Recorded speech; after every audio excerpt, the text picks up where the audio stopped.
refrigeration and air conditioning lecture. I hope all students are well in this lockdown period at home. So I like to suggest all students stay home, stay safe. Today we are going to see the topic of refrigeration and air conditioning subject of unit number 4, that is psychrometry and cooling load estimation. So in that topic we are going to study this basic psychrometric, the psychrometric properties and psychrometric processes. We have already studied the refrigeration part. Now in unit number 4 we are going to start the air conditioning part. We already know that refrigeration is the process of removing heat from body so that its temperature is first lower and then maintained below atmospheric temperature.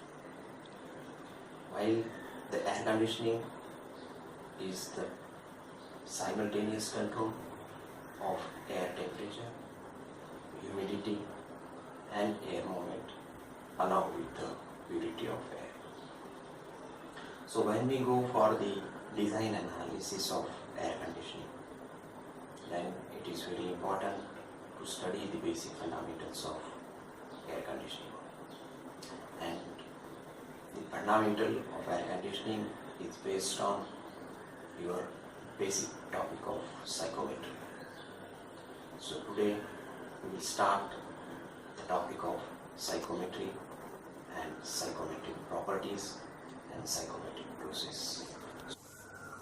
As we know that psychrometry is the basic part of this air conditioning. So you can see that atmospheric air makes the environment in almost every type of air conditioning system. A thorough understanding of the properties of atmospheric air and ability to analyze various processes involving air is fundamental to air conditioning. So if you see, the basic definition of psychrometry is the science which deals with the study of properties of moist air. And moist air is nothing but the mixture of dry air and water vapor. So this is very important, that psychrometry is the science which deals with the property of mixture of air and water vapor. So atmospheric air is the mixture of many gases plus water vapor and number of pollutant. So in that, if you see, the amount of water vapor and pollutant vary from place to place.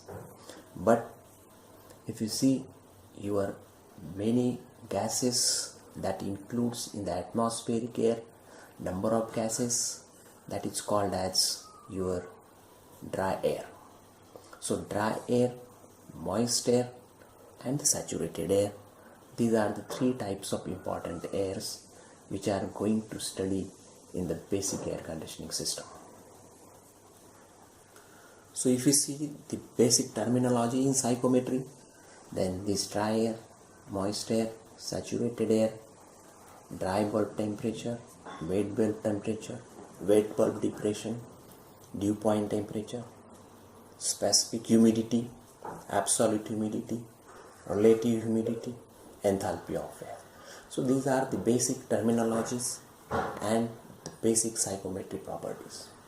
So if you see, this dry air is nothing but the combination of number of gases, and we consider this as a permanent gases.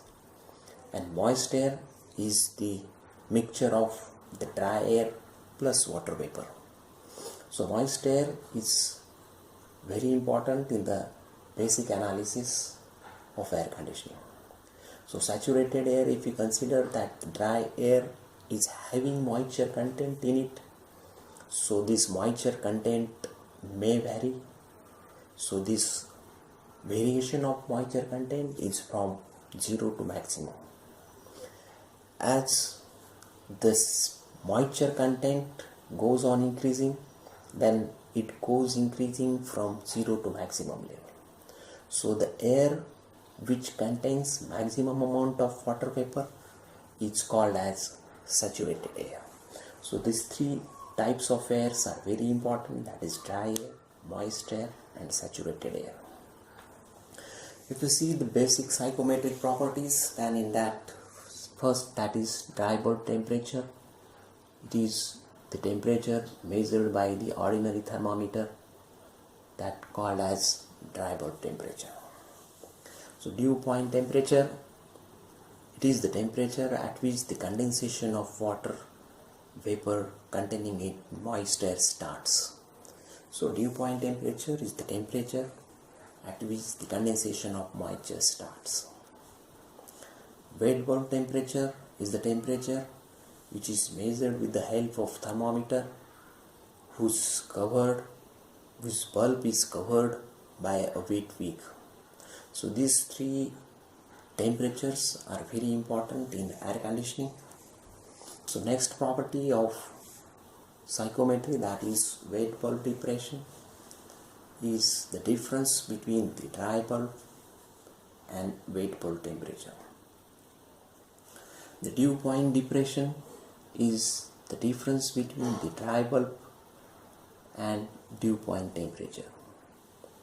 So next is aperture dew point, the temperature of cooling coil or cold surface which is less than dew point temperature.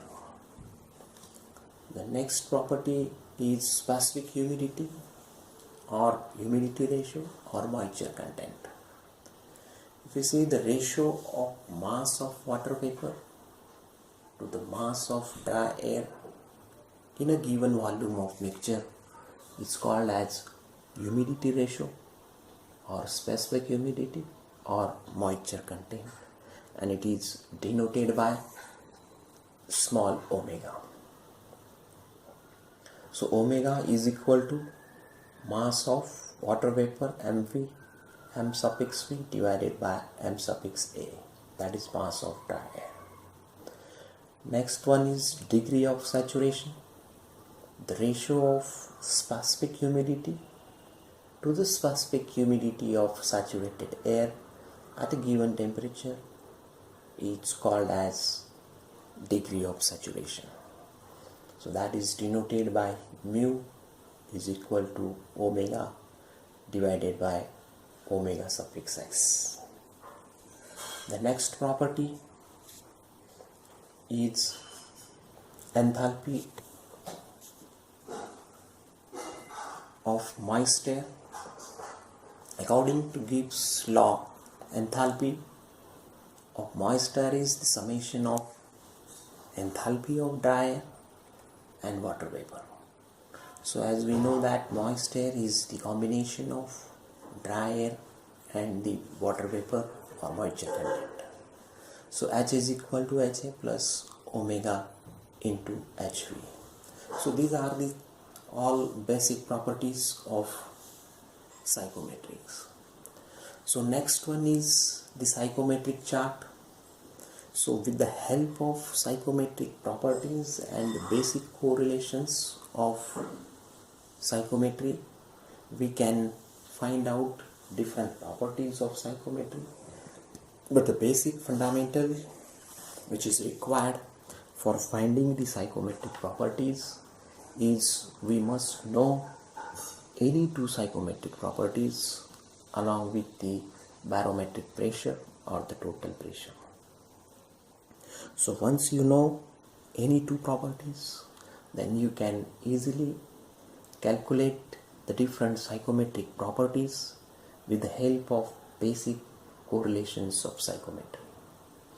So the similar psychometric properties you can find out, you can identify with the help of graphical representation, and that psychometric properties finding with the help of graphical representation is called as psychometric chart.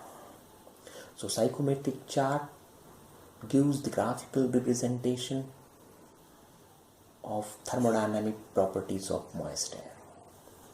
The standard psychrometric charts are bounded by dry bulb temperature lines on the x-axis and vapor pressure or humidity ratio on y-axis on the right hand side.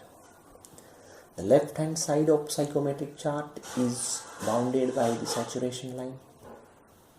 So using the psychrometric relation, one can construct psychrometric chart. Psychrometric charts are very useful in the analysis of air conditioning system. So if you see the psychrometric chart, then this is the graphical representation of psychrometric properties.